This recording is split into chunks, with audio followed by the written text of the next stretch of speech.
इतनी जल्दी कोई किसी की नज़रों से नहीं गिरता जितनी जल्दी कोको कोला जैसी बड़ी कंपनी के शेयर्स 4 अरब डॉलर यानी कि $242 बिलियन से $238 बिलियन पे आगे गिर गए। $4 अरब यानी कि 400 करोड़ बनता है, जो कि पाकिस्तानी तकरीबन कोई 60,000 करोड़ के लगभग है। 60,000 करोड़ पे बहुत बड़ी रकम होती है।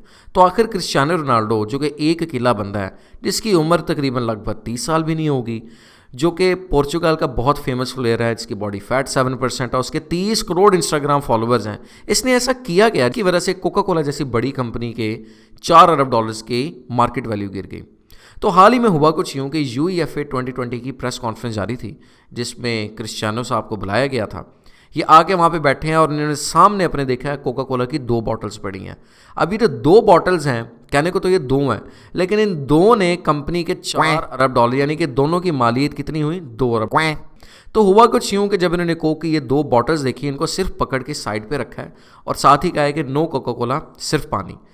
अब चूंकि इनकी सोशल मीडिया पे और टीवी पे इतनी ह्यूज फैन फॉलोइंग है, उसका कोका कोला के ऊपर इम्पैक्ट आया, बिकॉज कोका कोला और Pepsi as you all know unhealthy cold drinks और unhealthy soft drinks, carbonated drinks बनाते हैं, जो कि सेहत के लिए बिल्कुल भी ठीक नहीं है। और क्रिस्टियानो रोनाल्डो तो वो एथलीट हैं जो कि ना खुद फिट हैं, इन्होंने अपनी वाइफ और बच्चों को भी फिट रखा हुआ है। इन्होंने अपने बच्चों को भी चॉकलेट्स, हर किस्म की कैंडीज़ और कोल्ड ड्रिंक्स से सख्ती से मना किया हुआ है, क्योंकि ये खुद भी हर किस्म की ऐसे अनहेल्दी फूड से परहेज़ करते हैं। यही परहेज़ इन्होंने अपने बच्चों पर भी किया है। अब चूँकि इनकी इतनी बड़ी मार्केट रेपुटेशन थी, इतनी ज़्यादा उस प्रेस कॉन्फ्रेंस की व्यूअरशिप की, उसकी वजह से कोक कंपनी के 1.6% शेयर्स गिर गए, जिसकी वजह से $4 अरब का इसको नुकसान हो गया।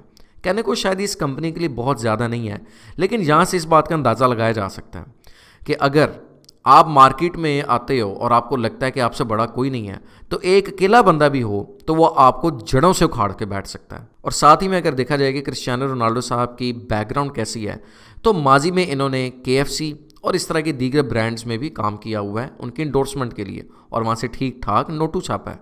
बट द थिंग इज़ कि वो माजी होता है, और जिस तरह माजी में आपकी, अगर आप अपनी किसी एक्स को भुला बैठते हैं, उसकी गलत बातों को भूल सकते हैं, तो ऑफ कोर्स इवेंचुअली हम माजी से चीज़ें सीख के मुस्तकिल में बेहतरी की तरफ भी जा सकते हैं।